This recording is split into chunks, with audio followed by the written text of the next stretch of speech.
I am personally a great lover of good typefaces and well-designed typefaces that have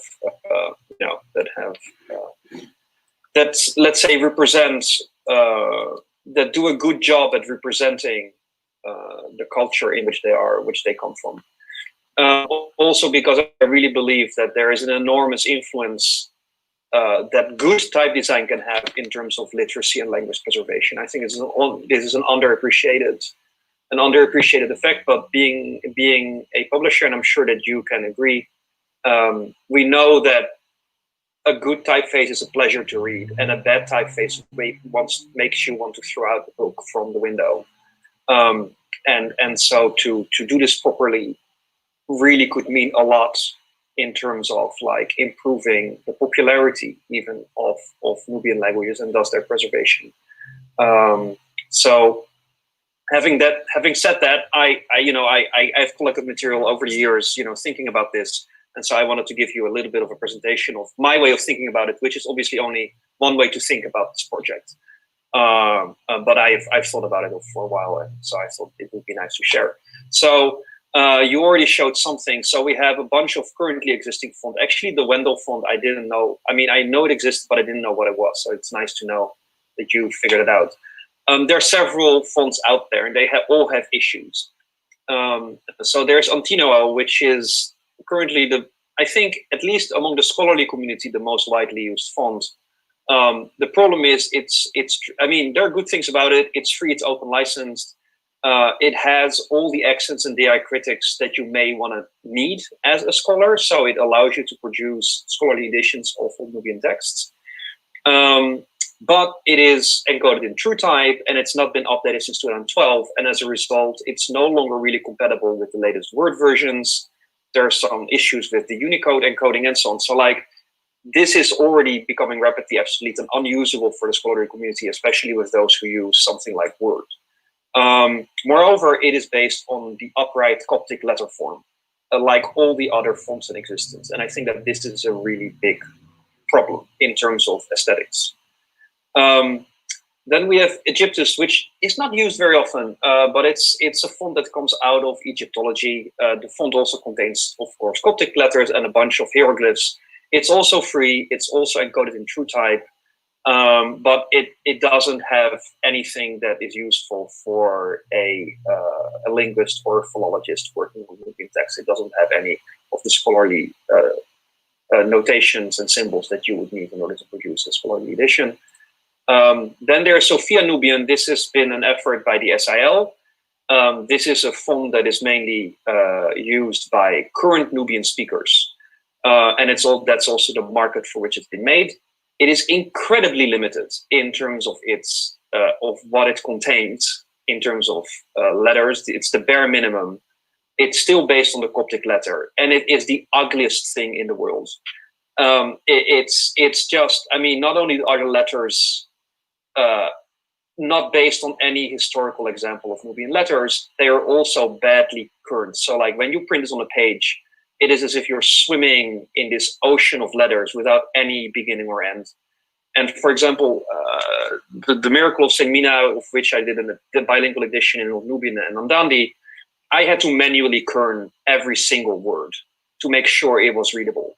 So this is nice and it's fun, but it's unusable for anyone who wants to seriously publish a book. So I hate this font with every fiber of my body. With apologies to the people who worked on this, no doubt for free and with all the good intentions, but this is doing a lot of damage to literacy rather than making it better. And then we have Google, which has started a project of making fonts for every language in the world. A lot of pushback from different language using communities and scholars because they don't really consult anyone on the letter forms they make. And so there are a lot of issues with what they do. But they have this idea to have a universal font that contains everything, and it's called Noto. What is good about it is that it's actually native web. So like it works very well on websites. It's using also all the latest encodings, and it's of course completely Unicode compatible and so on. But for scholarly purposes, it's really not, it doesn't have the things that you would need as a scholar. And so it suffers from the same issues as Sophia, Nubian, and Aegyptus. And again, it's, as you can see, an upright letter form. It's not, like, for example, the M is something nice, but like many of the other forms are even questionable in the Coptic context, I would say. So, again, not something that we can use. So what if we would be able to think a Nubian font from the beginning, like what would be a logical place to start, or one of the logical places to start, right? I would say that there are several requirements that need to be fulfilled. First of all, and this is also what Joel pointed out, it needs to accommodate both the needs of the current Nubian speakers and users of the Nubian languages and the Nubiological community. So it needs to be able to deal both with, text on a WhatsApp message and ideally a scientific edition of a text. And it needs to be able to do both. This is actually not very difficult. The only thing that you need is a bunch of extra diacritical marks and so on. Also, I would say that it would need to adhere to 20th century typeface design standards in terms of the formats in which it is available, its compatibility with cross-platform, cross-platform apps, and it needs to be, ideally something like WOF, as a WOF available as well, which allows you to embed it on websites. Because, I mean, if you try to type Old Nubian in Twitter, it is a clusterfuck. So this needs to be mitigated in ways that allow you actually to use this font in a functional way in every single web environment, because that's actually the main place where people use typefaces currently, no matter how much we like the printed book. So in order to have a functional Nubian font, there is of course a bunch of characters that you need. So that is a very logical requirement that you would have in terms of which Unicode blocks you will have to have characters for. Joel suggested also to have Roman characters, Arabic characters. I would suggest, and you also may as well want to do Greek, because that is already most of the Coptic, which is already most of the Old Nubian in any case. This would be like super useful, and it would be very interesting to see how you can make a font that is a typeface that's harmonious, especially between Arabic and Nubian script. I think again that would be really wonderful to have these things live together in the same visual space. It would be beautiful, and I think it would also be very important in terms of advocacy for for the Nubian language itself. If there are many books that I have here at home, home printed or printed in small editions in Sudan, that feature both Arabic and Nubian scripts. And it would be really nice if these things visually live well together. So I think that's a fantastic idea. Then the other thing you pointed out, that there are a bunch of ligatures, which would be nice to have as contextual alternatives, which you can easily program once you have an open type font environment. Diacritics, editorial symbols, and so on. I think it's very important that this font is licensed as, under an open font license. Of course, this is to be discussed with whoever makes it because it's their creation. But in order for it to be as free as I think scholarship should be, it probably should be under an open font license. So this is something that I would advocate for strongly. And then finally, the question of letter form. And Joel already pointed out in his introduction, is that we should take as our basis the Old Nubian slanted uncial rather than the Coptic upright letter. And then the question really is, if you take that as a point of departure, how much research are we going to put into actually understanding the internal coherence of that Nubian script, right? Its calligraphic properties, its measurements, its harmony in terms of like how do letters correspond to each other. And so this is an open question, right? So, but I just made a few sketches what that would look like if we would go on that path. So the Nubian slanted uncial is something that is a constant factor in the far majority of the Nubian text, right? So there are a few inscriptions like the ones that you showed from Faras that have an upright letter, but most of these texts are actually in Greek or Coptic and not in Old Nubian. So there are very, very few texts in Old Nubian that have this upright letter, and they're very, very early. So throughout its history, basically, it's this specific slanted letter, slanted uncial, or I mean, that's how I call it. I think that in the literature, it's usually called the Nubian type majuscule, which is, I think, even maybe a little bit more of a neutral term. I think in my editions of text, that's what I call it. But this kind of has stuck in my head as a description. But you're right; it is not a typical uncial, right? So this is in a way is a misnomer. And this letter form, which is, it's really quite interesting, it has been attested in documents over a period of 1,000 years, right? So it is very stable as a letter form. And so it is very regular. And of course, from hand to hand, there are distinctions, but they're really kind of proportional constants that we can extract in terms of how letters relate to each other. So just to give you some examples, here is the lectionary. I can provide you, by the way, Joel, and your team with everything that I'm showing here, right? I have all of this digitalized and happy to send it. This is the Staros text, Minas with a very nice hand.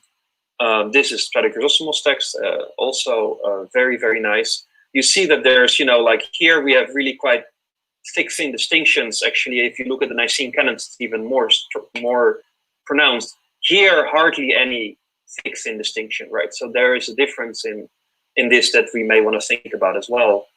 And this is a very late text, and you see again, like this, the general angle of that letter is still there, and this has been so characteristic for Nubian that it was used by archaeologists as a way to distinguish Coptic from Old Nubian, and there's hardly any miscategorization, even by people who don't read a word of the language. And so this goes on. I mean, this is like 15th, 16th century, right? So this is still the same.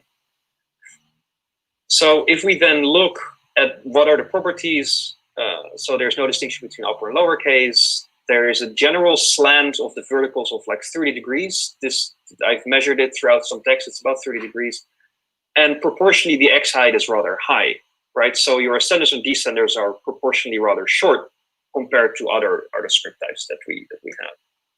So when we then look, and these letters I took from, I started this project when I just started working with Nubian, so this is 10 years ago.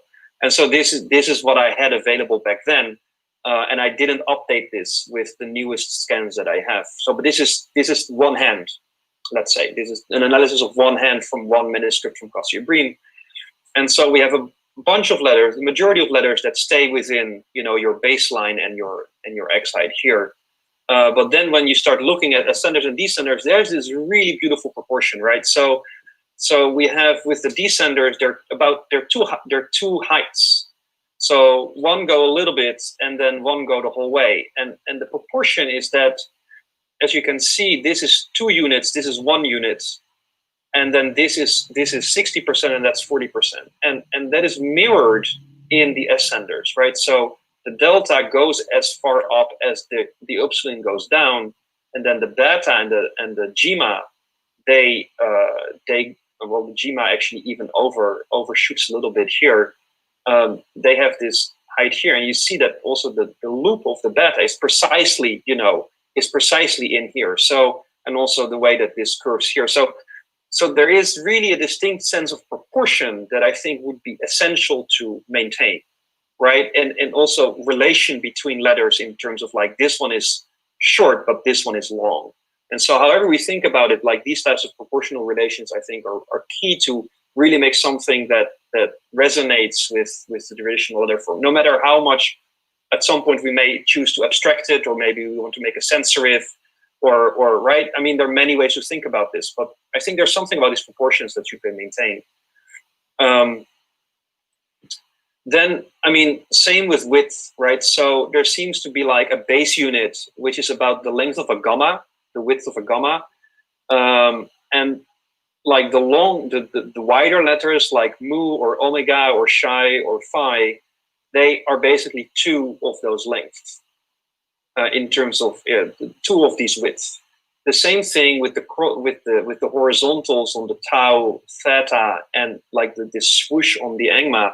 they all have similar lengths, right? So there is this, again, this relation between the letter forms that is something that we may want to think about and maintain. And then finally, I mean, I can go on and on about this, but so I try to keep it measured. We have a number of letters with loops, right? And so there seems to be this clear family of Omicron, Jima, Rho, and Nima that have very similar shaped loops, whereas the theta usually has a bit of a narrower loop, and then the phi has this really, pronounced, bulky, a fat belly, whereas the loop of the beta is really something else, right? It's flattened, like, it's really on its own. And then finally, what is interesting is that you have basically three letters with this triangular base shape: the delta, the beta, and the alpha. But their stroke and their ductus is really different, right? So you see the data is always, throughout manuscripts, it has a horizontal baseline. But the beta is usually a little bit upward, and the alpha is really quite diagonal. Whereas all their, let's say, these lines here, they are exactly at the same angle, right? So these are the same angle, but this one varies. And so again, this is a relation between letters that we may want to think about and take into account. The ductus is also different, right? So this is a 3-stroke letter.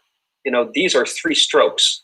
The alpha is 2 strokes, right? So also from a calligraphic perspective, you want to somehow maybe reflect those distinctions between the letters and how they are actually written. Well, that's it really. Yeah, I will try and undo the screen sharing. Yeah, right. Thanks, Vincent. That's really helpful, and I think you're one of the people that probably pays the most attention to Nubian and even how things are written. So I think it's so valuable to get your input. I spend a lot of time. I spend a lot of time with these texts, and so you become kind of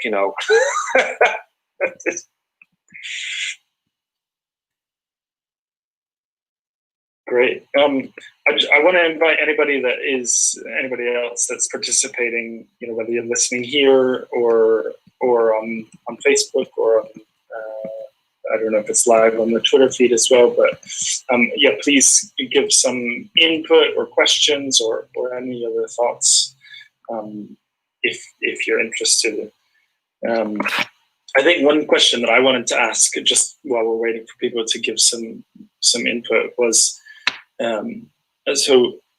one of the things that's interesting that I've noted in sort of contrasting some of the different manuscripts was, and you see this in other manuscript styles in other areas, like Syriac is what I'm thinking of as well, is you have like some manuscripts that are in a kind of what we would call a bookhand, which is written quite quickly. It's about the content of the text.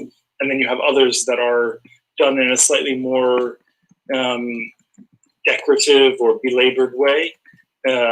So I'm thinking a little bit of that British library. It was OR 5605 or something that you showed a screenshot of. It's the care with which that is done is really different from some of the other ones where it's obviously kind of production of knowledge.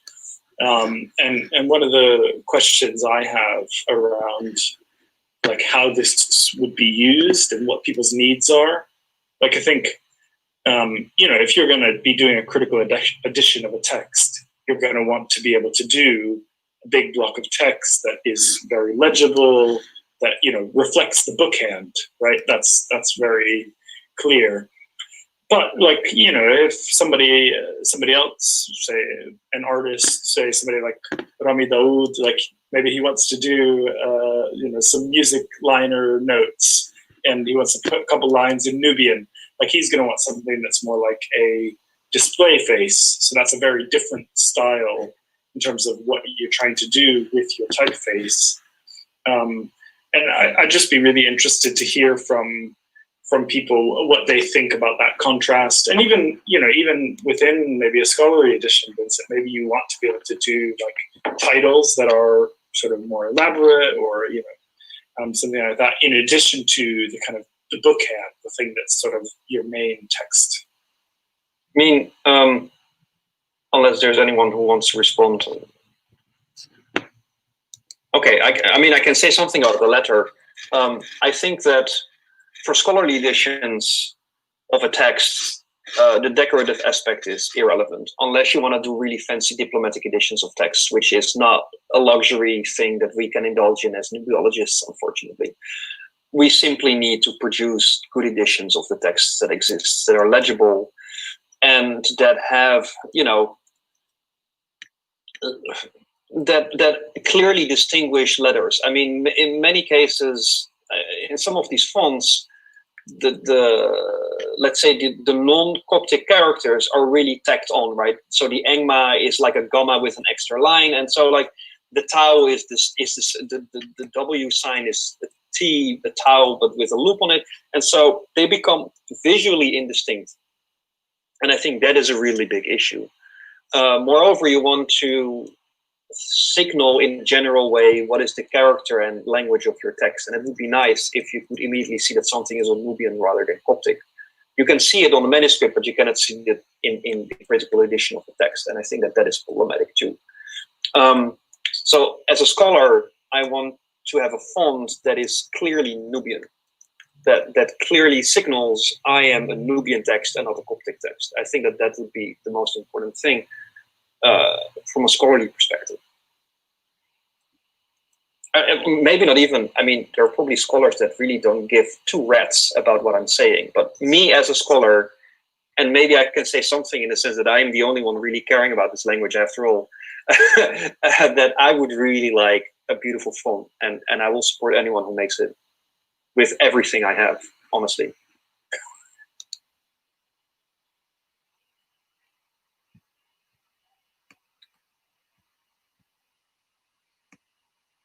I'd like to interject here and say you are not the only one interested in preserving this language. Let me see if the camera can go on here. First of all, really a big thank you for this presentation and for the work you're doing for this language. I was trying to type this in. As I said, I have it open from different screens. And I was beginning to write that my primary interest right now is teaching children this language. And in order to do that, I've begun working or exploring a partnership with the Center for Nubian Studies that's now based in Khartoum to create a training of teachers to use that. Have you, beyond using the type to create books and exercise books and all of that, what ways do you see this this font now being used as an engaging way, perhaps maybe, as Vincent was saying, making it look appealing and so distinctively Nubian? Is there a way in your work with other texts, other languages, that you've seen it being used specifically to target children or to make it engaging for children in this digital age? Yeah, I mean, that's something that I've thought about with Syriac, because a lot of communities where, for example, their liturgical language is Syriac, they don't actually use it in speaking. They actually speak Arabic at home, or English for that matter, in the UK. So it's a similar issue there. And I think one of the things that I'm keen to see with Nubian, where I think it's a slightly different situation from Syriac, where obviously Syriac has got much more established usage, both digitally and in other ways. But with Nubian, I want to ensure that with the typeface that we put forward, that it is close enough to how, for example, children might learn to write if they were to learn how to write Nubian, that what they're writing with their hands looks like what they're seeing on the page closely enough, because I think sometimes, I mean, this is from my own experience, actually, from learning Arabic, 10 years ago, when I started learning Arabic, because all of the fonts in Arabic, actually, this is almost 20 years ago, this is showing my age, but, there was such poor support for Arabic digitally that everything was on a baseline. And it's actually only been in the last sort of 5 years as I've become more aware of actually, the way really typography can reflect the way people use Arabic, and that, you have sort of letters cascading on top of each other, different layers and things like that. And I think, in the way that you see that now in Arabic, the digital typography reflecting the realities of usage, I want to ensure that, whatever we create is, able to reflect what children can learn. I don't want to have sort of fancy serifs, like sometimes you see with some of these Coptic fonts, they have these sort of fancy, elaborate serifs that, it would take you 10 years of your handwriting that to do it as a child. So I think having it so it's, not overly elaborate, I guess. Right. I think that's a key thing. I think in that sense, like taking something like the Pseudo Chrysostomos text, with this minimal distinction between thick and thin lines is a very good starting point, because it's a very regular hand, but it's not a difficult hand, right? It is not, it is not as fancy as and with decoration like the Nicene canons, for example. And to actually tag on to what you're saying about children's writing, and to refer to what Dima is saying, I think it should be the other way around. I think that there is for us the possibility to really educate people in the scribal tradition and the way that these letters were written, and integrate that into literacy programs in Nubia. Because it is my feeling that or what I've seen in terms of like, how people write the Nubian script currently is based on an extrapolation from, for example, something like Sophia Nubian, which in no way reflects the actual Nubian handwriting tradition. And so, like, if we can combine creating this font also, for example, with exercises, with little arrows, you move your pen in this way, and that's how you create an alpha with 2 strokes and not with 3, for example, and a delta you do with 3. And, when you write a beta, it's not like, you're Roman B, but you have to make this loop and so on, right? So I think that there is a real possibility to actually also use this project for educational purposes, right? So to turn it around. Dima. Yes. Thank you for that, because actually that was my next question in terms of, again, going off your point of making a beautiful text that is characteristically or intrinsically Nubian. Is there the chance, because this is something I told you this, Vincent, my sister Delia has been working on drawing the characters or sketching out each of the characters based on their sound. So the capture of what she would imagine the vocalization of the letter is itself. And this is something that she's been working on with the Bedouin languages in the Gulf.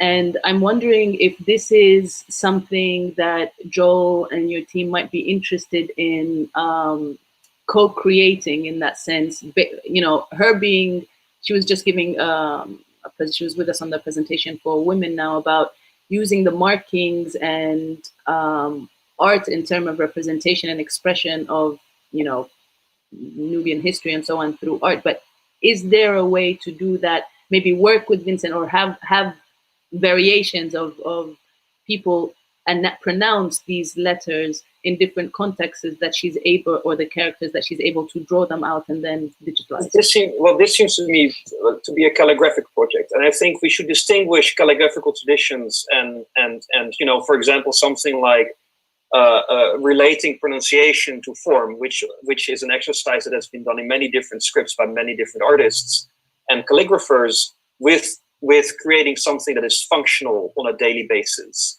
for a large number of people. Well, that's actually what she's trying to do. She's trying to digitize it so that it is.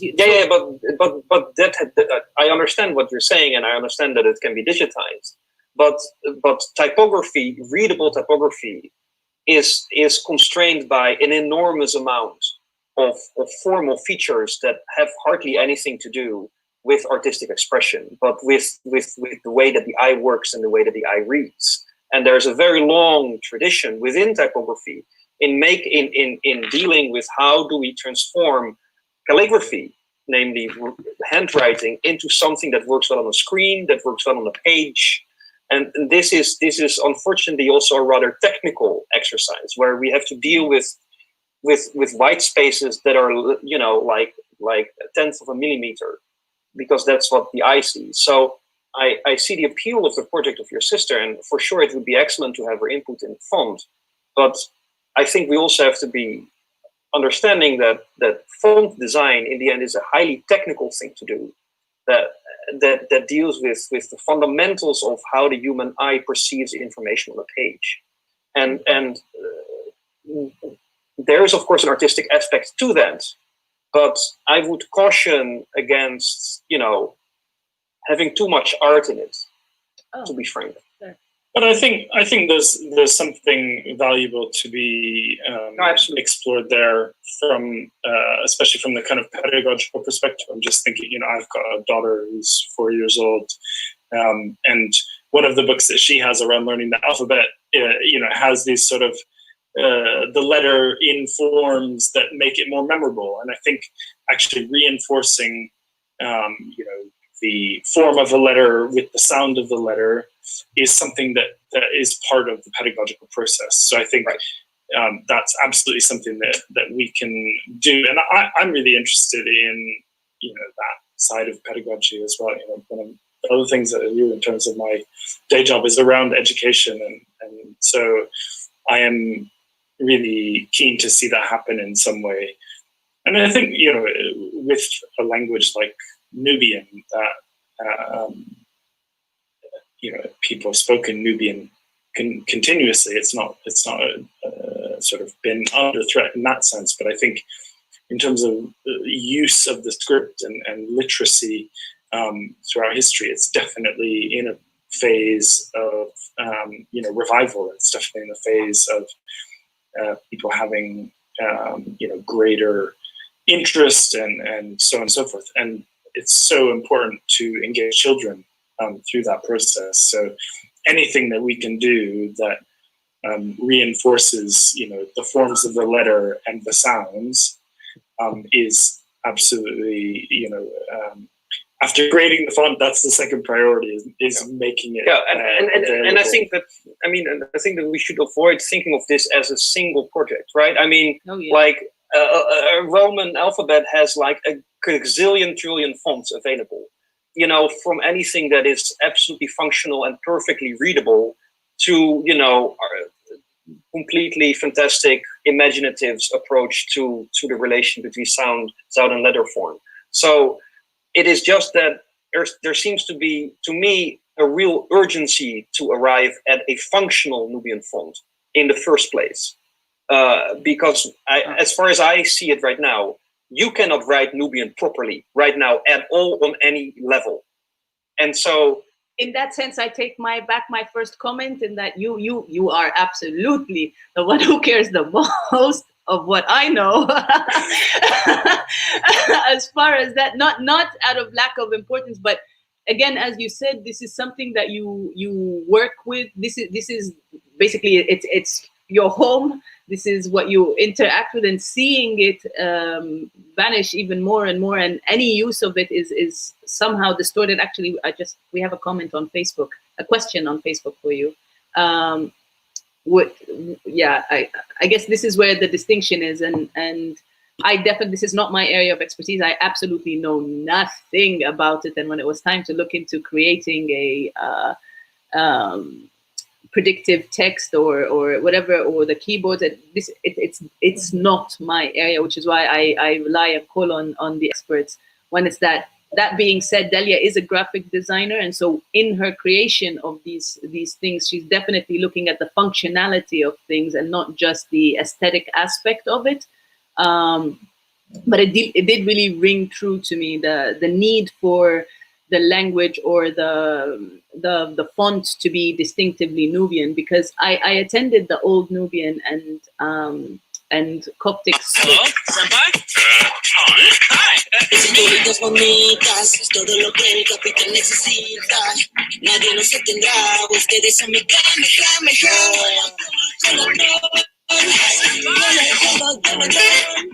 Con mi ejército formó la revolución.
I hope that wasn't my fault because I No, it's itself.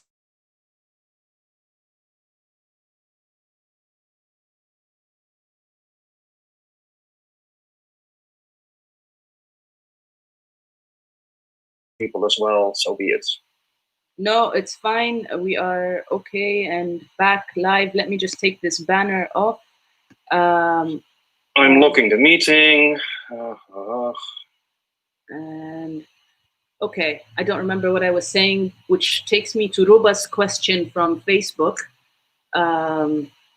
Let me quickly just make an announcement. Friends, family, lovers of Nubia, thank you for staying with us and bearing for this interruption. We've had some, the continuation of the Trek Gremlin game on Nubia Fest continues, but nothing stops us. So thank you for bearing with us. Ruba Ergin asks, well, she says first, thank you for the excellent presentation, Dr. Vincent. Is it possible in any way to leverage old Nubian texts in developing learning materials in today's Nubian, depending on how legible and how readable they are? I think that's a wonderful question. Actually, when I started doing Old Nubian, that was my sole desire. Like the first book that I did was with Shafil Jazuli, who is an Andandi speaker. And we made a book of the Miracle of Saint Mina in Old Nubian, but with an Andandi translation. So that precisely you could use it, to speakers of Andandi, and they could see the parallels between their language and the Old Nubian. And I would love to make something similar for Nobin and in the same book. I mean, I would be delighted to do that. I think that it will be difficult for a Nobin speaker or an Andandi speaker to actually directly read the Old Nubian, but if you would make bilingual editions, which I think a new font would excellently facilitate, I think that would be a wonderful way to engage with these languages, because then you can, I mean, you can skip my old Nubian course and you can just start just looking at it and looking at the resemblances and develop your own ideas about how this language used to work. And then after you've done that for a while and enjoyed yourself, you can pick up a textbook. But your first engagement with Old Nubian as a Nubian speaker, as an Andandi speaker, as a Matoki speaker, as a Nubian speaker, would not be through like a boring grammar, but through a direct interaction with this old material. And I think that would be absolutely wonderful. So yes, there's definitely potential there. And we need to make editions of Nubian texts that are accessible to Nubian and Andandi and Matoki speakers. Absolutely yes. Which would take us back to you saying we needn't look at this as the end project, but rather just the beginning of yes. which I mean, having a good legible font that is distinctly Nubian is the beginning. Like it is the minimum, and we don't have it. Among other minimums, like basic human rights, but I digress. Well, you know me, Dima. Like my priority ordering may be. Oh yes. I mean, you've made that abundantly clear. I think. Oh my God, did I? Oh, you missed this earlier, but I told Alexandros I have something to counteract your cat.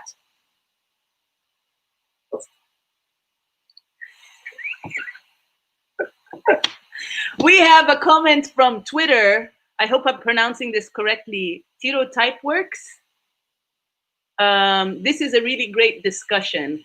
And the interest is indeed growing. I'm seeing the numbers climb up on our live stream now on StreamYard. They're coming through from Facebook and YouTube and Twitter.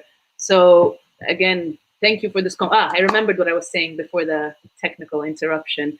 You know, the old Nubian and Coptic script class that Irini was giving. Yeah, okay, I was able to write a word, but I definitely still don't like. I couldn't when she sent a few. And you wrote it in Coptic scripts. Precisely.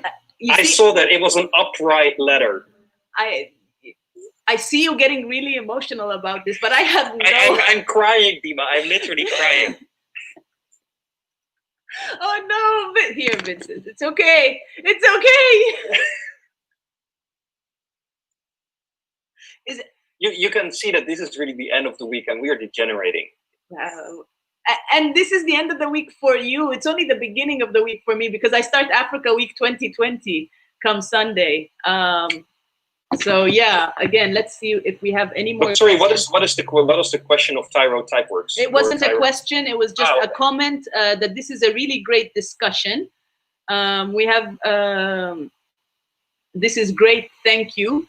I've also sent down the survey. So if you can, Joel, if you can just tell us again about this survey for those who have just tuned in. I will resend the survey to them here. But if you could just let us know why this survey, why is it important? I know I filled it in, but how would you encourage them? Why would you encourage them to fill that in? Yeah, I think it's just useful for people to just have a chance to, give their input in writing. I know some people might have more to say in a written context, and I've done the survey in English and Arabic just to make sure that it's accessible. Unfortunately, I couldn't write it in Nubian, but I just want to give people the opportunity to say as much as they're happy to say about how they would use Nubian. And I think particularly one of the things that I'm interested to know is just around people's frequency of use, the devices they're using, and because there's a lot of things related to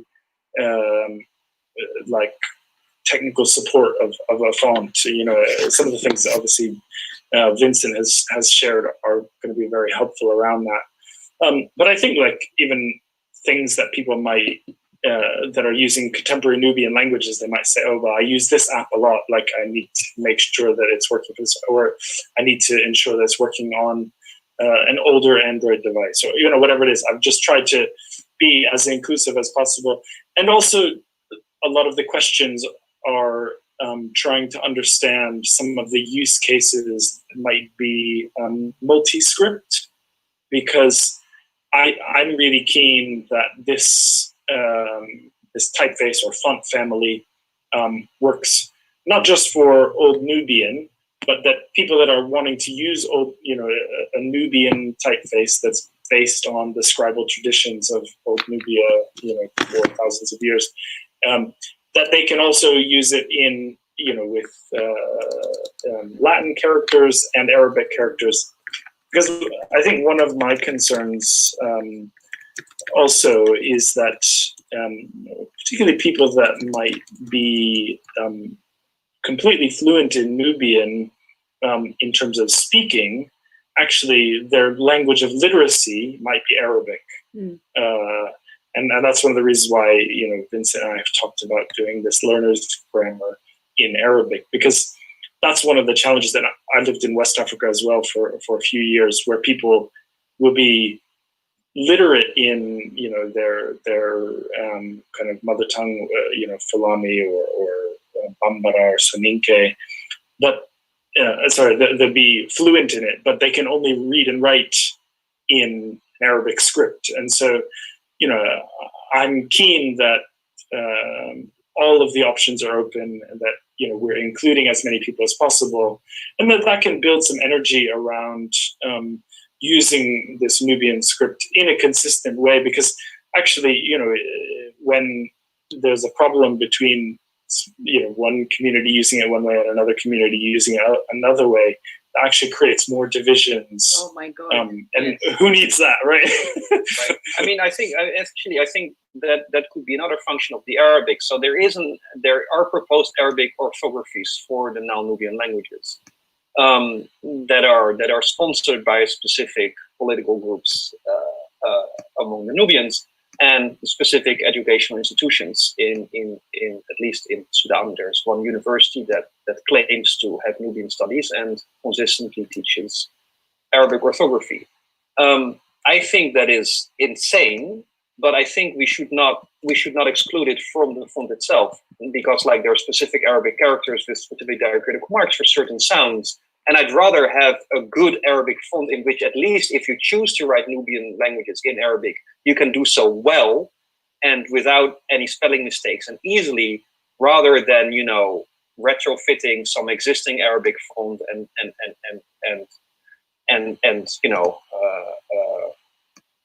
messing up the spelling completely. Because I think that there is, and I put the link in the chat, and Dima probably will post it somewhere. I wrote a paper on the current existing orthographies for Nubian and Andandi that I've been able to track down in the Nubian script, and there is variation, but the variation is not very large. And I think there is definitely an opportunity, and I think, Dima, here again, there is a great opportunity to harmonize Nubian script orthography for now Nubian languages. There's a real potential to, and that again would have educational effects immediately, right? I mean, once you have a standardized orthography, you can have standardized dictionaries, and again, that's a great help in education. And I've seen some texts written in Nubian or written in Andandi that are just this is not how you want to write your own language. It's such a mess of different standards, and a certain measure of standardization will definitely help in preserving these languages. So that's actually one of the questions we have here from Ruba. But before that, we have a comment of applause and fire. So this conversation is lit. Thank you for tuning.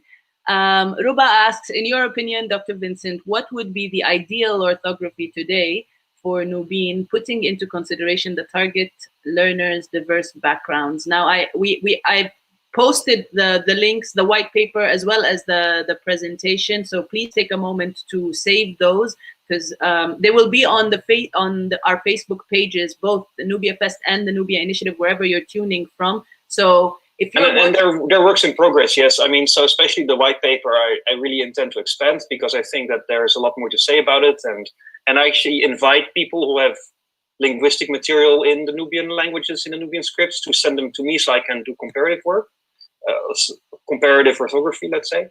I mean, the question, of course, is, and I'm well aware of this, is a very political one.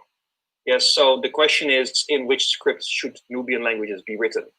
And then I'm speaking in this case specifically about Nubian languages. So the languages that historically are related to the Nubian script. The choice to write a language in a specific script is always a political one. Yes, and we still see this currently with Uzbekistan moving from Cyrillic to Latin scripts. We see this, or Kazakhstan, I think, switched from Cyrillic to Latin scripts. We see people switching. In Malta, at some point, they switched from Arabic to Latin scripts. You see a very big movement in America, where native communities develop their own scripts for Native American languages, right? So to switch scripts, or to write your language in a script that is appropriate to it and useful to it is in part a political decision. Now, Arabic, and so like the choice between Arabic and Nubian script, that seems to be the main choice currently, is in a large part a discussion about religion, about politics, rather than about, is it useful? So me having no stake in this debate, in the sense that I'm an outsider, I would say that you could make the case that from a pragmatic point of view, the Nubian script is by far superior to the Arabic script in terms of writing the language, simply because the Arabic script is made for Arabic languages, which have a very different syntactical and morphological structure than the Nubian languages. So in the Arabic script is an abjad, which means that you usually don't write the vowels, or you don't have to.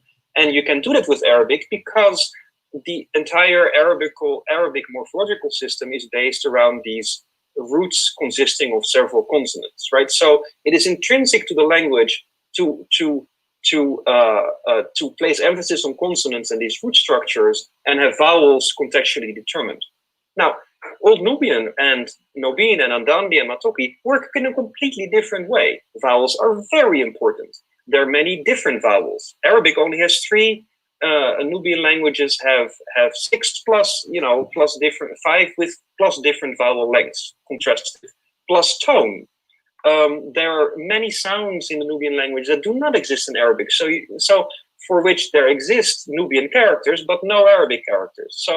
So from a pragmatic point of view, as you say, well, you have a ready-made script that is perfect for your language and which has functioned, by the way, for 1,000 years really quite well.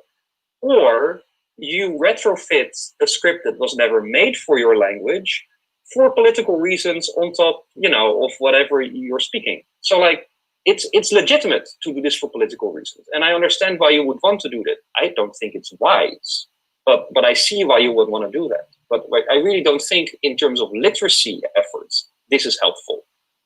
So we do have a comment from Mo tuning in from Twitter. I'm sorry, I was like very wide. I spoke too much. No, it's spot on, and you were just taking time until Joel comes back, and it's perfect timing. And Mo, who has been again actively tuning in, shout out, thank you so much.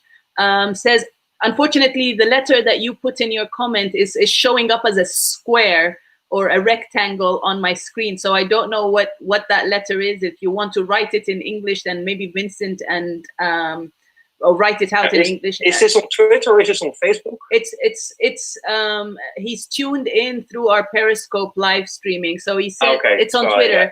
It says it's really a struggle writing Nubian in Arabic more than writing it in English, like blah letter. I don't know what that letter is. This is logical because the system. I mean, both the Nubian script and English are alphabets. So you write both your vowels and your consonants, with usually a single character sign. Now English is kind of crazy in terms of orthography, but the Nubian script is really kind of regular and nice. Oh, he says ang sounding. Yeah. So the ang sound. Yeah. and you don't have it in Arabic. So you would have to invent something quite horrible to write it properly. You can, of course, and I've seen it before. I've seen it. I'm sure there is a way to do that. But like, is that properly encoded in a script? Like, is it available on your Android phone? I mean, that's does Twitter recognize it, or Periscope, right? Let me tell you something. When we did our inaugural conference, I had this bright idea of like to have something for them for the participants to hold on to. And I decided I'm going to have each of the participants' names and badges, like it'll be in English as they fill it in, but I will have under the one in English, the name in Nubian. Oh my God, what a disaster that was. Can I just why didn't you call me? 3 a.m, Vincent. I was up till 3 We're always available. Morning. Don't worry. 3 a.m for you is during my day. You should just have given me a call. Yeah, but the thing is, I had them. I had someone to write all these names out. But then, because I was at my friend, we had taken over my friend's office space. We shall remain nameless. And to try to have it read on her machine was such an epic disaster. We had to literally screenshot them and then crop them out and paste them out as JPEGs. It was till 3 a.m. But you know what? They turned out nice and pretty and they're there and people really appreciated them. So I'll take it. We do have another comment here from Twitter. Again, Tiro Typeworks replied, for scholarship, it is helpful if a Latin companion design includes diacritic letters for transliteration of Old Nubian and other languages using script. Yeah, and that's one of the plans for this typeface family, is that it will have full sort of African language support. I mean, this is sort of basically there's a whole set of glyphs within when you're kind of developing a font that are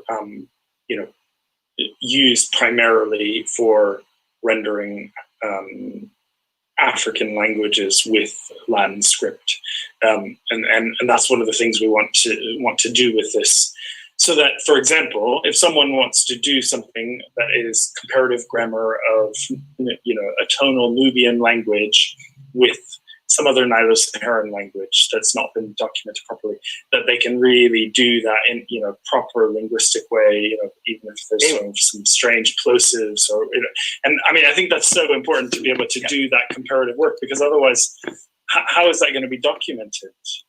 No, I agree. I mean, when I typeset Dotavo, I'm using like 5 different fonts at the same time, and I have to scale them comparatively. It's a nightmare. But like, so Joe, let me ask you something. Like, how long do you think this is going to take? Because like, this is an enormous project.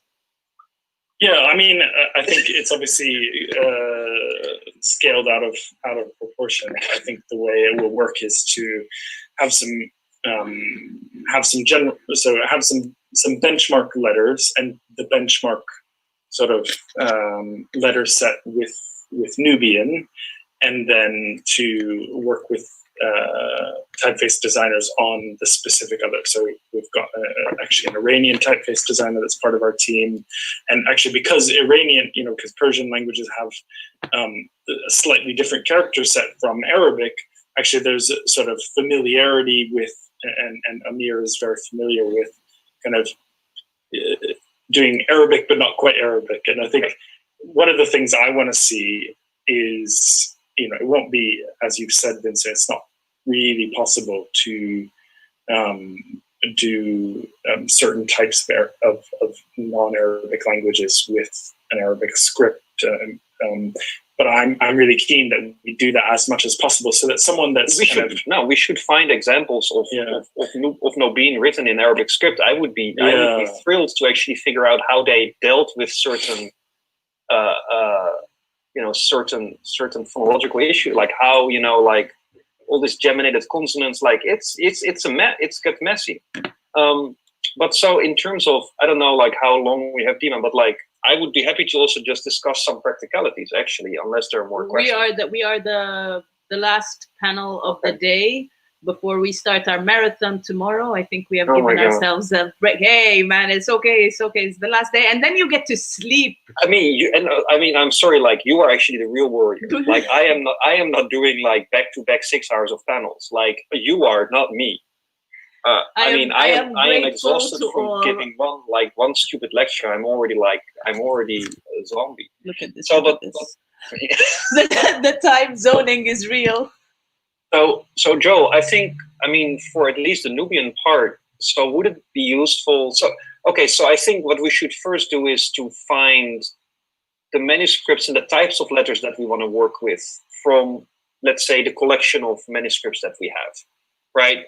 And I think again that the Chrysostomos letter is a pretty good letter, like as a baseline letter. Then I suppose what we would have to do is do a proper investigation of these letter forms, on their properties and their relations. And so I would be happy to do that or to help with that in the same way that I just did it with this cluster dream text, to really put the things together, to scale them properly, to see, okay, like what are the different varieties, like where do we have wiggling room, like how do these letters really behave in relation to each other, what are ligatures, what are important letter combinations that we need to keep in mind also in terms of kerning. And so we have some type of we can develop this type of design brief on the basis of which a typographer, a type designer can then, start sketching.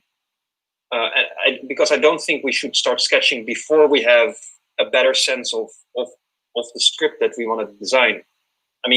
Yeah, definitely. I think, and that's one of the reasons why I didn't want to get too far ahead of myself, even if I felt a bit hesitant to put out the screenshot of something that I designed quickly, sketching out on this typography design.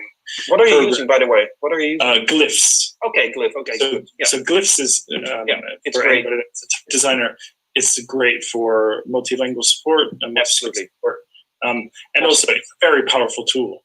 And it's great for collaboration as well. So I think using glyphs is going to allow us to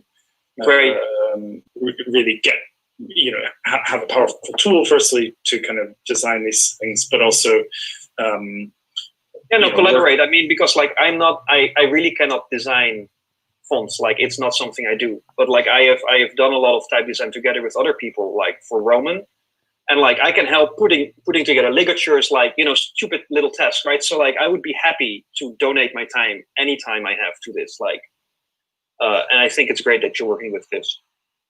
Yeah, and I think what I'd like to do is get together a brief with some of the sort of things that you've already put together. To be honest, like screenshots of characters from texts, and then I think what I would actually probably prefer to do is to get a basic character set that is really based on the Old Nubian, and then I would probably prefer to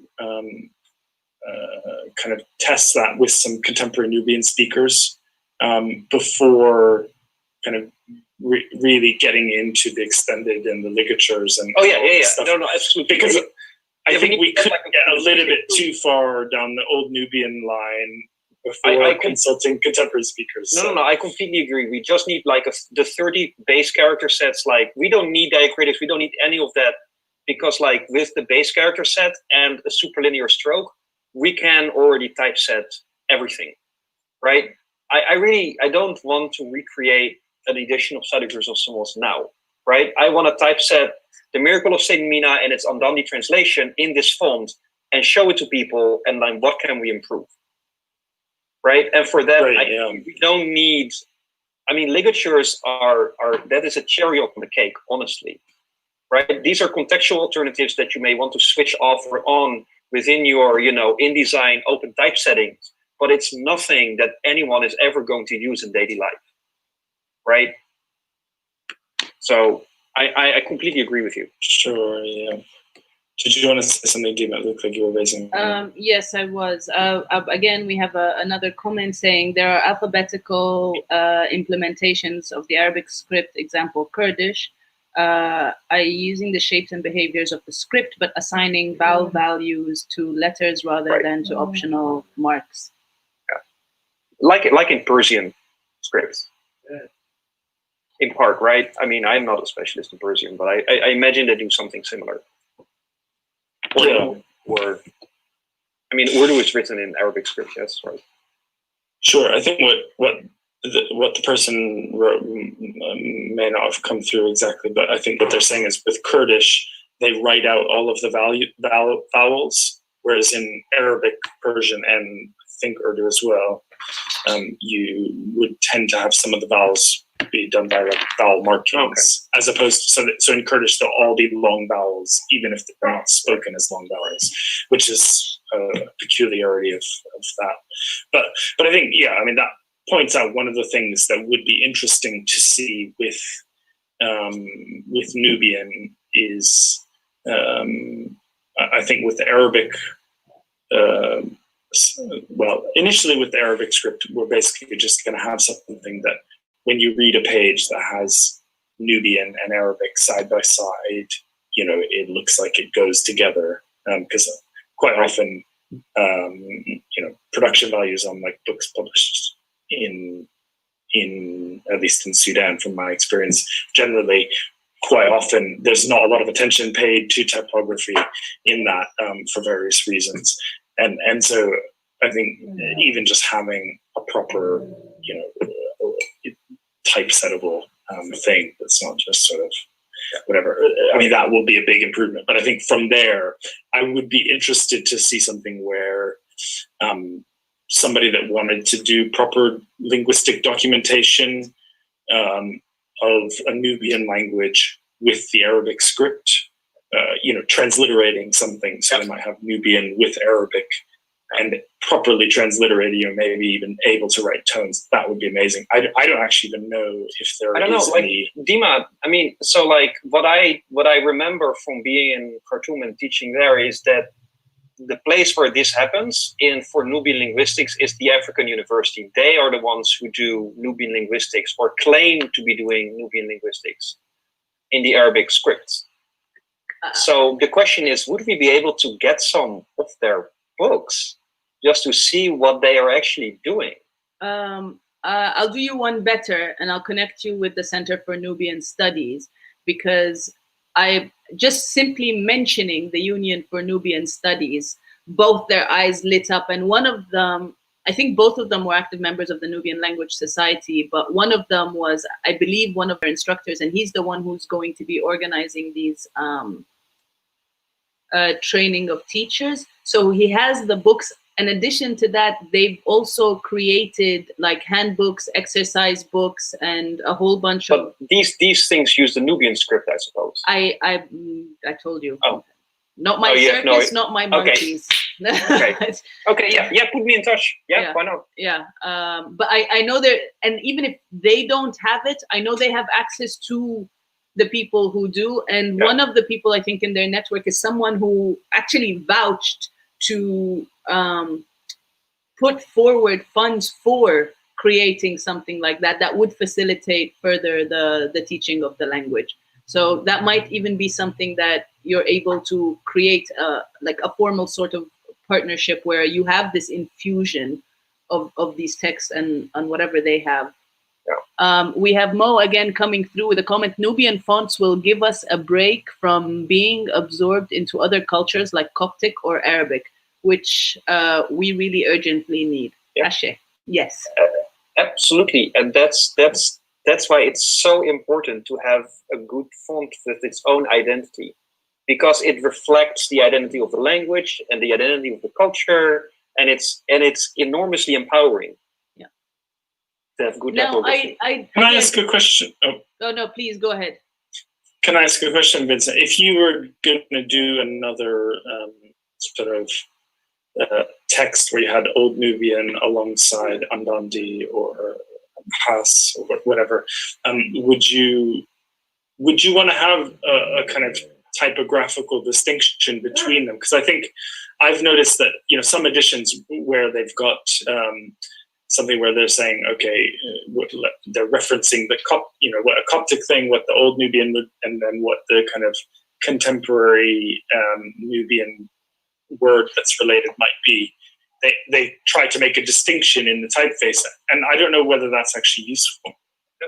Well, so like, for example, I mean, it's funny that you bring this up. So I was working today with a Greek edition of an ancient Greek text. So a modern Greek edition of an ancient Greek text. They were done in the same font. I have seen editions of Latin and Italian side by side in the same font. I think it's actually empowering to have these things in the same font, because they tell you these things are related and they can be written in the same script and they can look the same. And I think actually that the wonderful thing would be if they did, because there are already enough options for making Nubian, old Nubian and modern Nubian look different. I think it would be great to have an option that they can actually look the same so that you can see the relation, because I think that there is an enormous educational value in just seeing that something that is 1,000 years old is actually the same as the thing that my grandmother speaks, right? I think that is enormously powerful as a symbol. And so like, I would definitely advocate that this should be one and the same letter typeface. Yeah, I mean, there are obviously things you want to do with modern typefaces that you don't need to do with old, right? I mean, we need to think, what is an italic? Do we need capitals? Like, there are all kinds of things to consider that you may want to do in modern texts, right? In the sense that, Latin, I mean, the way that we write Latin right now is actually has no relation with the way that Romans wrote Latin, and our ancient Greek editions of Plato have nothing to do with the way that actually these manuscripts look, right? Which are not, not accented and so on, completely different scripts. But I think in essence, there is really something to say for, that the old and the new can inhabit the same spread and that they can somehow contaminate each other. Like, I really think that there is something beautiful there. But this is my personal preference. Which we all know means everyone needs to adhere. No. Naturally.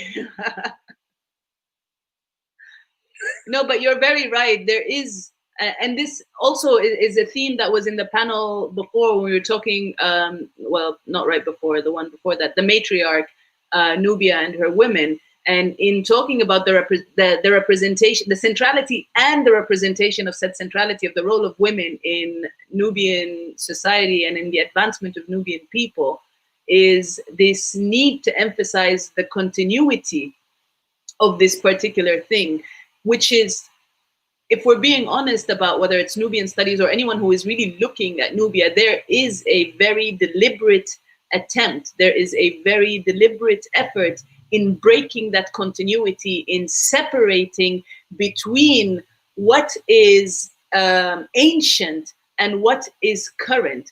There is a need to sort of, again, deliberately condition the minds of young Nubians, of upcoming generations, that no, that is not you. You are what we tell you you are right now. And having this font, having this ability to trace back, which is why I'm saying, which is why I'm so very grateful to be able to have this discussion. And just as I'm saying that, Mo is also saying this is a great discussion. And he has the emoji. Yes, Mo, thank you. Hopefully you will be joining us and tuning in live for these discussions, being with us on the screen for it next time, because this is what it's all about.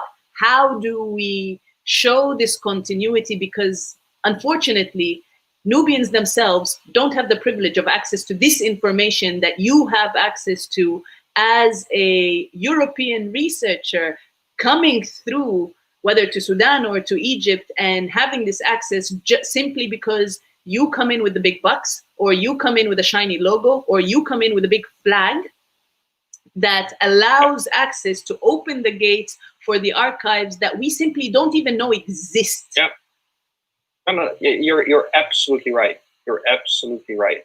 And there's so much value. There's so much empowerment in knowing that the language that people tell you is a stupid dialect is actually like has a literary history of a fucking 1,000 years, right? This is enormously empowering. I mean, I remember the moment. I mean, I was doing field work in Dongola, and I took the bus. I went back to Khartoum, and then I took the bus from Khartoum to Aswan, and I had to cross the border, which, as I think any Sudanese person can vouch, it's a harrowing experience. I was obviously the only white or, like, let's say, non-African person on that bus. But like everybody else, I had to completely unpack my luggage because I was a very weird type of tourist, because, you know, I was not doing touristy things. You're taking a bus. Number one, you're taking a bus. Where's your money? Well, I didn't have any money, so precisely my point. That's why you unpack. Show us what you have, so we know what we can take from you, because you won't have money to pay lawyers. So I had my notebook, and they of course wanted to know what's in that notebook. What are you doing? It's like, well, I spent 2 weeks or 3 weeks in the desert, like transcribing Old Nubian texts. And this is like, what is Old Nubian? Well, it's literary language of the Nubian people, which has been written and spoken for more than 1,000 years here. And they didn't believe me. And I said, well, I wrote it. And I showed them my notebook. It's like, yeah, this is a text. This is like 1,200 years old. I mean, what do you know? They like, and it was like as if their mind was blown, because, like, obviously they considered whatever was spoken around it was not Arabic, like this backwards, you know, dialect, this Rutana that, you know, should just be thrown out the window. It's like, oh, these people were here for quite a while, you know, and they have a written culture that was extensive and rich and well developed. And so, I mean, I cannot emphasize this enough. Like, this is, like, in itself, to have writing and to have your own writing is empowering. We have a question here from Ruba. Doesn't Old Nubian orthography have Coptic and Greek letters?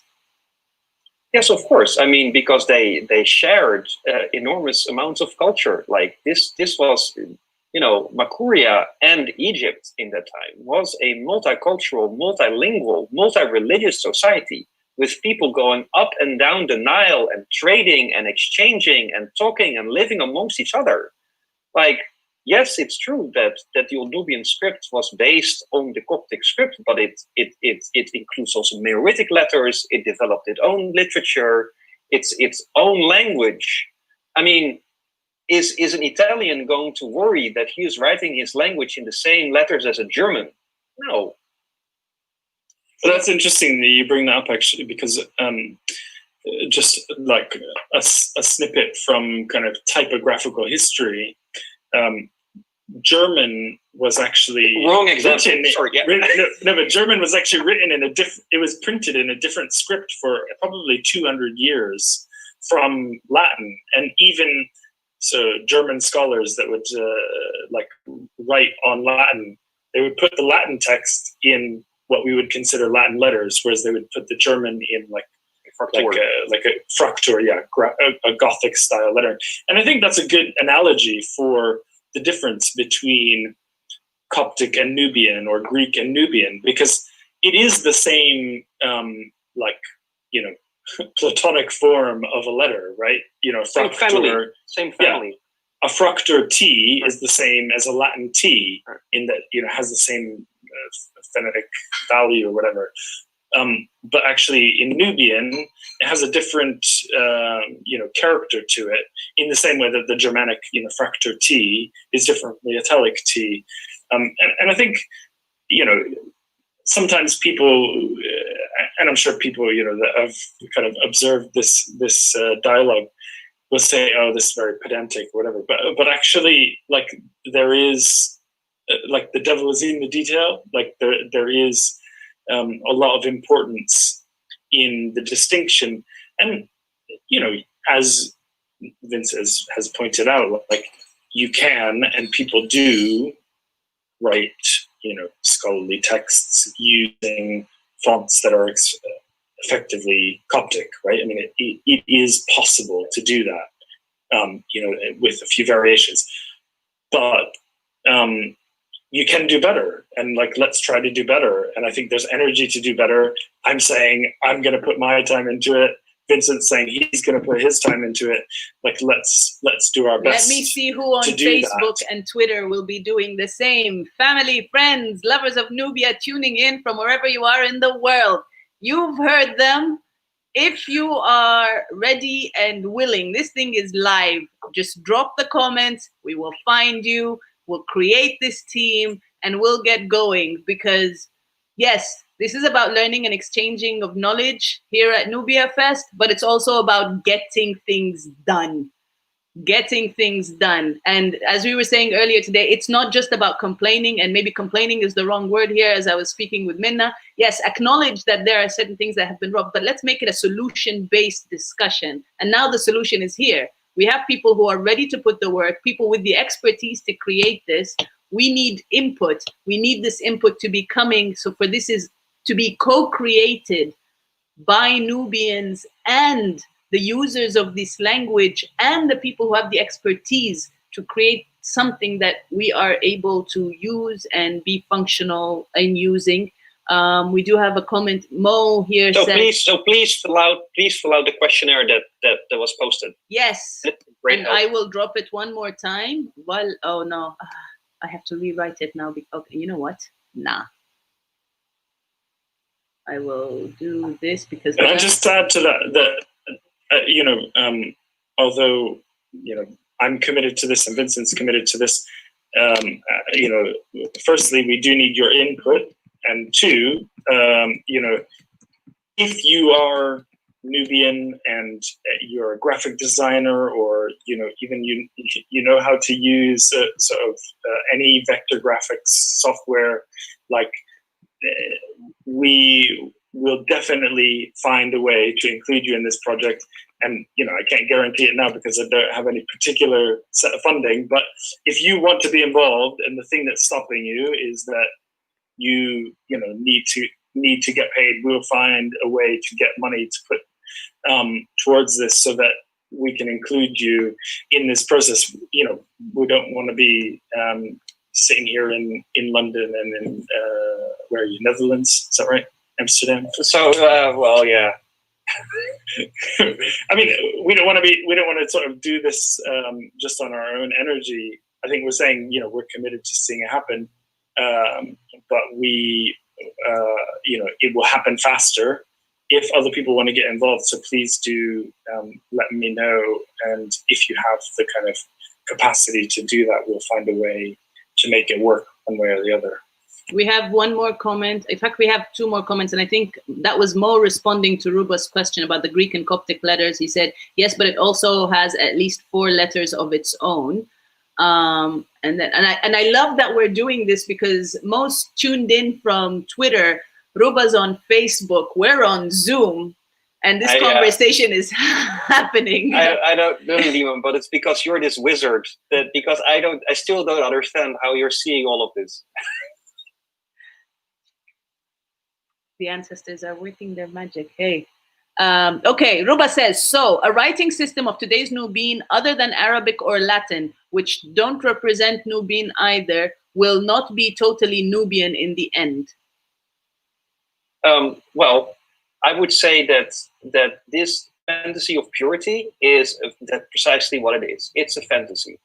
I mean, although it is very important to have a script form that belongs to a literary history and a typographical history and a calligraphic history of the Nubian language, at least as far as I'm concerned. And despite the fact that there is a very specific letter and calligraphic identity of the Nubian script, namely it's the fact that it's slanted, that it has this diagonal in it. This is not Coptic. This is definitely not Greek. This is a purely Nubian way of writing, a standardized alphabet. We should not have the fantasy that this is going to be completely independent of anything else that exists in the world. Yeah,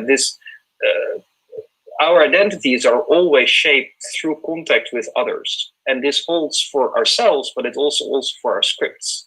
And there is, I mean, of course, if you want to invent a script for Nubian from scratch, then you have something that is completely unique, but it will be also something that is completely divorced from your, more than 1,000 years of writing history. And so no, it won't be completely unique, but it will be unique enough, right? I mean, this is. I mean, we can just say, okay, from now on, I'm just like the Cherokee alphabet was invented, or the Hmong script, or like there's several scripts that were invented from scratch, and they work. And maybe something like this will one day be invented for Nubian. But why would you, when you have a perfectly wonderful, clearly identifiable script ready, lying there for you to be used? I would say that Serbian people who use the Cyrillic script will clearly say that they have their own writing history and their own scripts, even though most of its letters are also found in the Russian alphabet. Even though many of the thousands of characters in Japanese are actually Chinese. No, Japanese will say, our writing system is not Japanese. Yeah, it's because also of the way that these systems are used that they acquire their identity. It's not purely their form, it's their usage. And the more that Nubians will use their Nubian scripts, the more Nubian it will become. And therefore, the more, unique. Mo just said, I think the known Nubian letters have been used long enough to be proven effective. Yeah, I would say so too. Because they encode sounds that are not in Coptic, not in Greek, and not in Arabic, and they do their job very well. Cheeky, but true. Well, I mean that's why they were made. Yeah. Because they fill the gap. They looked at the Coptic script and it's like, this is not enough. This won't work. We need some more letters, and they did. And they took Meroitic, whom they basically kicked out of the Nile Valley, and it's like, I'll take your letters. I think also like it's worth reflecting on like what does it mean for something to be a Greek-based script or Coptic-based script at this period in history, because today I think it's something like over 70% of languages are written in a Latin script, even if they might not have any relationship to Romance languages or the kind of context in which that was developed. And I think in this period in history, Greek letters were being used to write everything. I mean, like, I don't know if anyone follows Safaetic on Twitter. He has all of these inscriptions of Arabic written with Greek characters. And actually, it's telling him things about how Arabic was pronounced in the first 6 centuries that people, haven't known until now. And so I think, to say something is Greek or Coptic is quite misleading, in that this is an international script at that period, in the same way that like Latin scripts are international now. And Chinese will be tomorrow. And Chinese will be tomorrow. But I mean, like, I think there is, there are valid concerns about, I don't want an imperialist script to represent my language. But at the same time, like, English is quite an international language now, and there are many Englishes, and Latin scripts are quite international. Arabic script is quite international. I mean, I work with African languages written in Arabic script quite a lot. And I think by extending the ways in which those scripts can be used, that's a way of kind of appropriating them and take away a lot of that history that is negative. I'm not saying that we should jump on that, but there are pragmatic reasons why there may be people that do want to continue doing things in Arabic script or Latin script alongside adopting Nubian script or something like that. So I'm I'm keen to not be the one that's making that decision for other people. That's not my place to make that decision. But to make those tools available so that people can have, as broad of a kind of technical, typographical support for what they're doing, I think that's a really valuable thing to add. And I'm never going to learn Old Nubian as well as Vincent knows it. Never say never. Well, it will take. It will take me a long time to learn it. Yes. Never say never. Inshallah. Inshallah. But we mean the Nubian, inshallah, not the Arabic one. Okay. We should. How do you say inshallah in Nubian? Oh, I don't know how you say it. I mean, with the intention, the meaning of when you say inshallah, you're actually going to do it. When the Arab, it is my experience that when the Arabs say inshallah, they really mean yeah. Wait by that phone. Mo says marginalization of Nubian. Bi'idhnillah. And he seems to agree. He says legit. Okay, so he says marginalization of Nubians in Egypt and Sudan, with all honesty, necessitates a font that isn't Arabic. I think he dropped the mic with that one. Yeah, I mean, I would say that in terms of like having something that establishes you as having your own cultural identity, and moreover allows you to really connect with your presence in that region for thousands of years, I think is empowering and important. But we are, and I think Joel says it's very nice. We're here to facilitate, right? So we are not Nubians. And so the only thing is that we can offer, our expertise to develop the tools for you to, express your cultural identity, and we can do our best to make these tools as well as good as possible. But the discussion about whether you should use Arabic or a Nubian script is a discussion of you. I mean, we can offer our opinion, and I have done so, and I think I've made my opinion quite clear. But in the end of the day, it is you as Nubians who should decide, because that is your prerogative.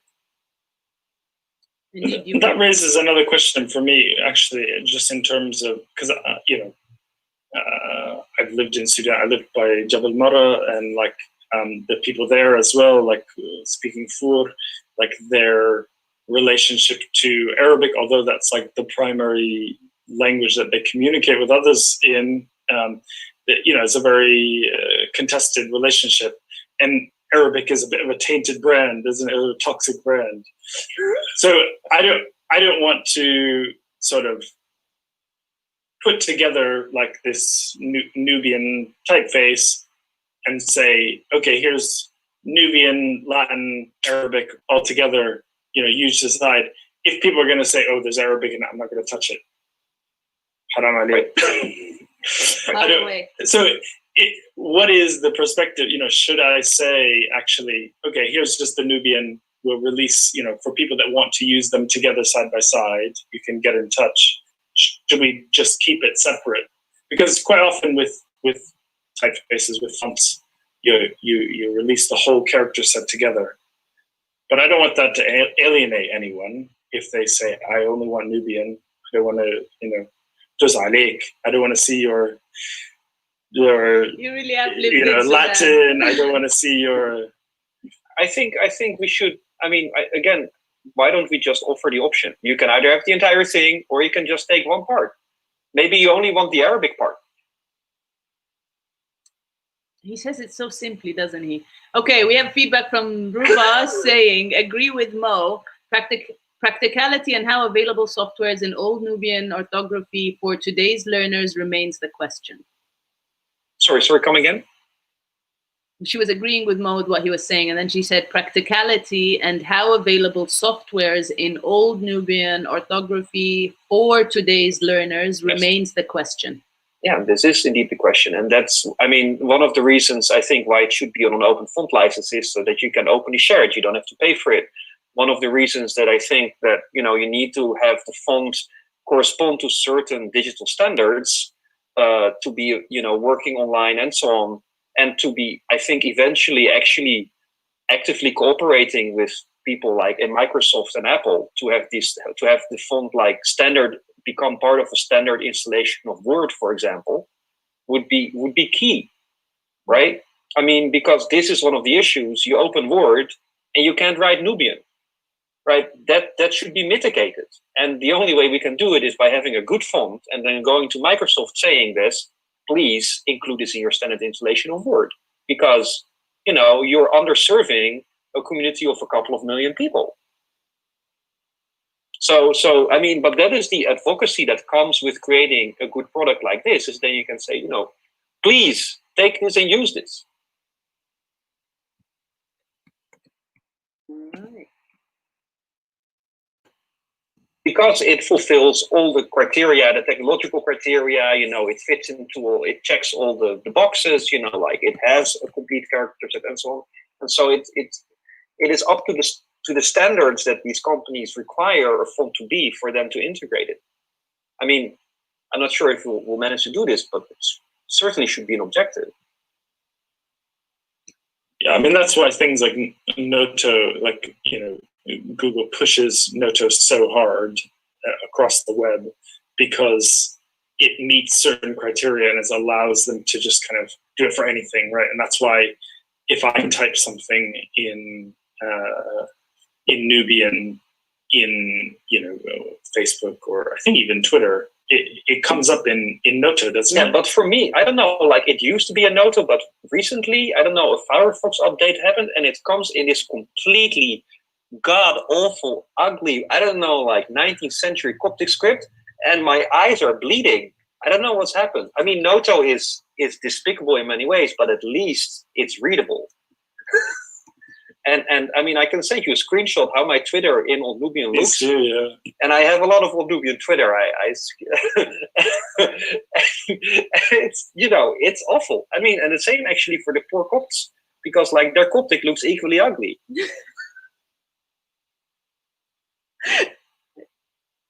I'm not even going to say anything. We have feedback from Ruba. I typed my comment for you on Zoom. Just not sharing there. I read that. Yes, I saw. I can see from the reaction. I'm sure you agree. Just here. Don't do it. I had a feeling. That's why I pulled. Yeah. Okay. Ruba says, appreciate this amazing and very informative input and discussion of the respected speakers. Thank you, Dima, for hosting this important this important event. This definitely isn't Dima alone. This is a labor of love from all the lovers of Nubia, which takes me back to the comment where Vincent, you were saying we're not Nubians, and this is why we need to engage the Nubians. I direct you to the panel of the screening, the film, the Irki screening. If you haven't seen it, please go and find it, and then watch the discussion after, where Minna explains quite rightly, and I so completely agree with her, that there are two kinds of Nubians. There are genetic, like DNA Nubians, like Nubians who are genetically Nubians, and then there are Nubians by love. And you are definitely Nubians by love. I don't care what I love that. I love that as a concept. No, I really do. It's touching. Listen, as a Nubian, as a genetic Nubian who knows very little about my heritage and my culture, for me, I can't imagine preserving this heritage without Nubians by love. I can't, because as I said, we simply don't have access to this material. We don't have access to this kind of knowledge. We don't have access, like, this is why I really desperately, and I've put this out in all of the panels, and I say it again, if you are someone who understands what we are saying right now, oh, Habib. Yeah, I get emotional. Come here. Can we all send him some virtual spiritual hugs? I'm sorry, I'm sorry. Don't be sorry. This is true, though. Nubians by love, because if we don't have access to this, this entire heritage is gone. And if this entire heritage is gone, guess what?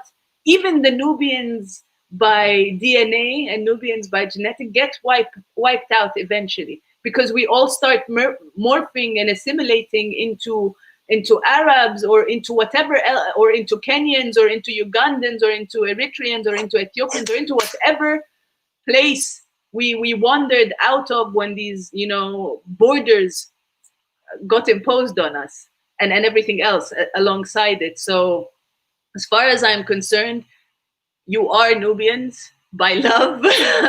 And I am so very grateful to you and to the work that you do, to the time that you are putting in. As far as I'm concerned, the people of Cloud 68 are Nubians by love, simply for donating their time, donating their expertise, giving this cutting their vacations out at time to answer your diva self, to get websites done when they need to get done, and to get things up and running.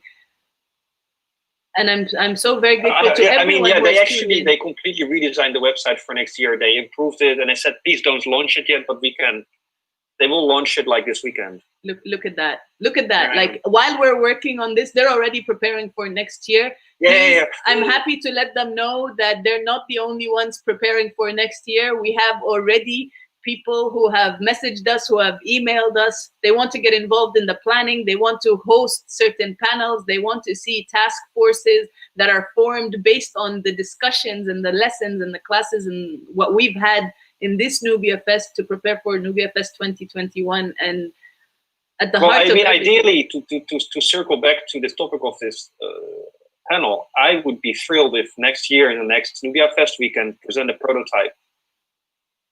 I don't know, Joel, if this is in your planning, but like, I mean, put it out there. just a suggestion.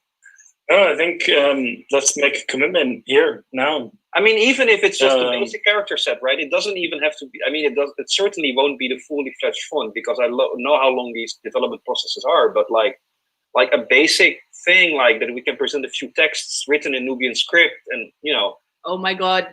Look, I got the vision, so this is going to happen right now. The website needs to be. You know how they have English, Arabic, and those little icons, EN, I mean, Arabic. I absolutely think that, for example, for next year, our website should be also in Nubian and Andandi. Yes! Not that I would be able to, well, I'm hoping I'll be able to at least identify the characters. But, you know, I mean, that would be... Yes. I'm not sure if that would then be typeset on the website in the new font. I'm not sure if that will be possible. But for sure, it would be very good to be more multilingual than we are this year. Everything is possible. We put our minds to it. Everything is possible. Look who is currently at the White House. We have an orange menace at the White House. If that doesn't say that nothing is impossible, I don't know what does. I really don't. Anyway, I digress. No politics. No politics. Yes, that's why I'm saying I digress. Okay, time out. I digress. Yes. Gone. It's you know. Shall we? I mean, unless there are more questions. We just have one more comment of appreciation, and I think someone who is volunteering. And if you're not volunteering, correct yourself right now before I speak. You know who I am speaking to. They said, Nubians really appreciate the great effort you all are contributing, giving thanks and a bouquet of flowers, much respect. Thank you, Mo. That is a message from Mo. Mo, is that hand up, meaning you will help with next year, or you will be on the task force to create this typeface font? Yeah, typeface. You see me? You see what I did there? Yes. For next year, definitely. Okay. Excellent. You are live, you are recorded. This is already on Facebook. You can't back down, and I have you on Instagram, so I will find you, Mo. Better stay safe with those fires. And for next year, we probably can have a little bit more preparation time, because we really pulled this together in a month. Wasn't it? Yes, and really magnificently so, I would say. It was complete winging actions. And even for this project, please share my contact. Okay, if you can, he says, since I know, what do you know?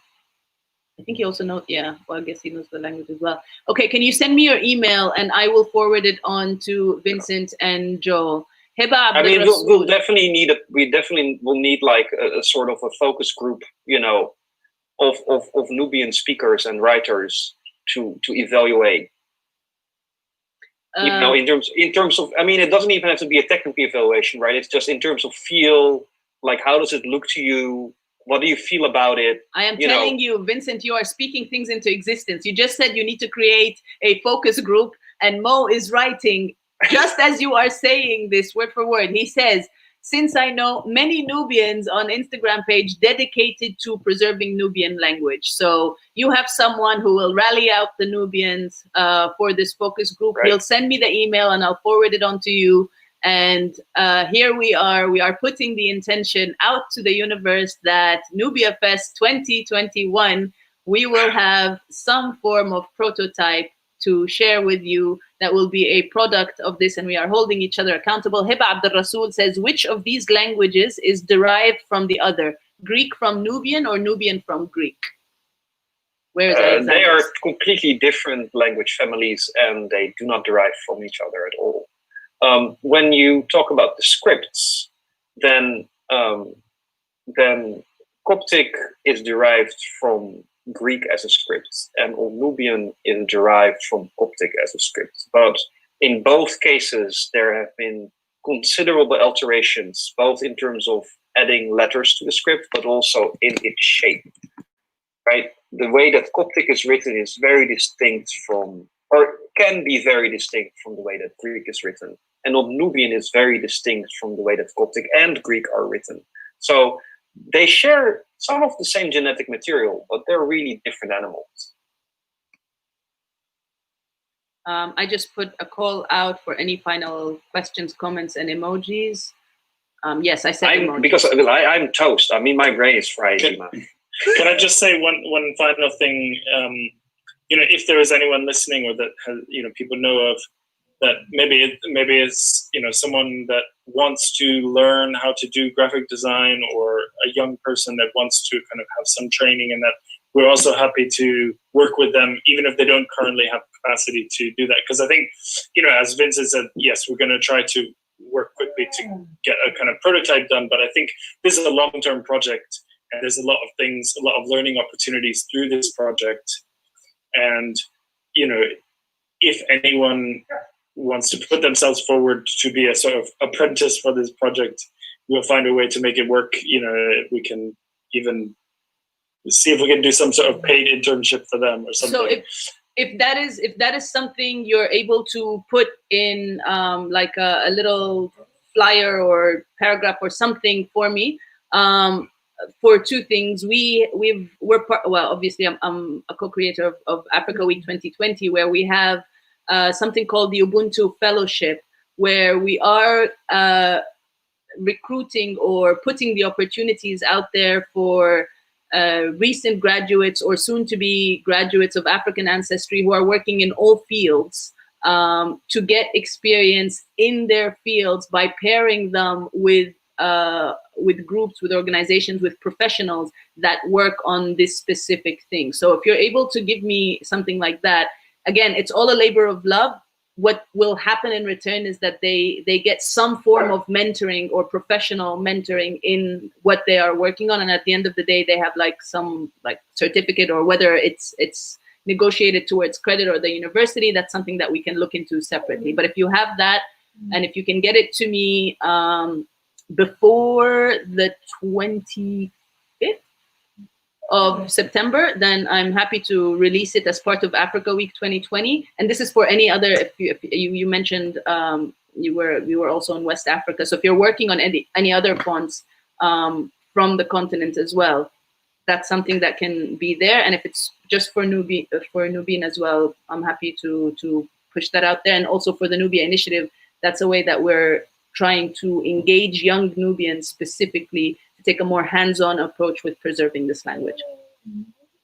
Great, yeah. So just like a few sentences about, like a paragraph about what they would do. Yes, sort of. What would be expected of them okay. As far as work, but also if you need anything that is like that, if they need any prerequisites, as you said, the prerequisites and what would be expected, like the fellowship description, if you will. You will be researching this, or you will be designing that, or so on. Yeah. Great. Yeah. Perfect. If I don't see any more questions or comments coming through, and if that is all, then I take this moment to wholeheartedly thank our speakers and the co-creators of this font.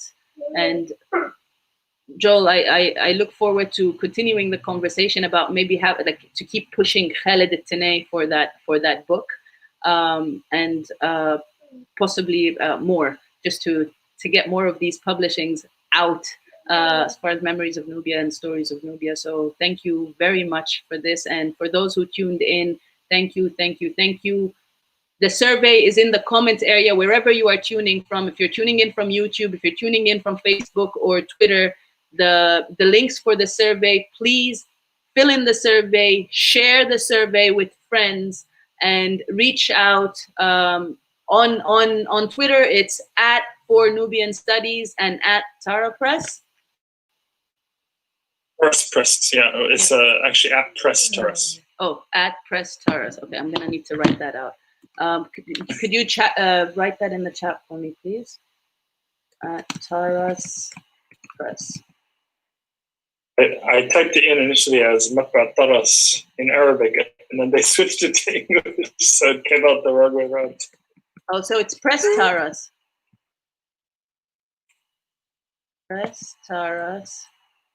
And oh, you're killing me, Vincent.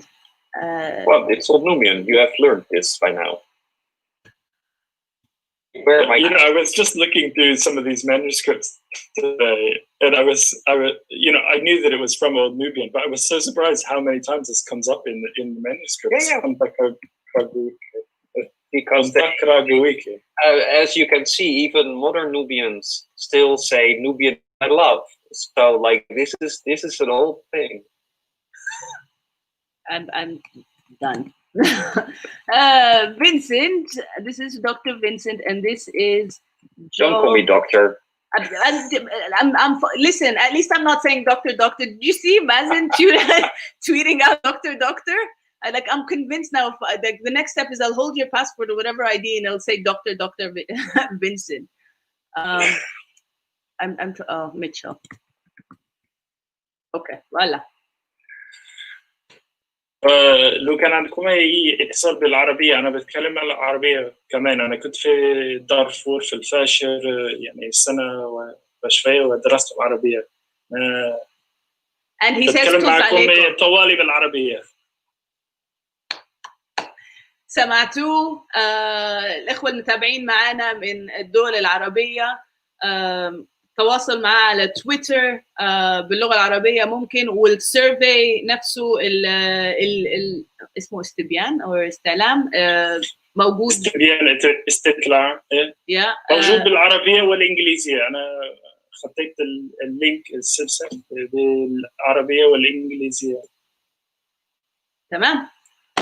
All right. On that note, تصبحون على خير. Good day, good morning, wherever you are in the world. Take the love, take the peace. Happy logo. We will go and end this broadcast. Happy logo.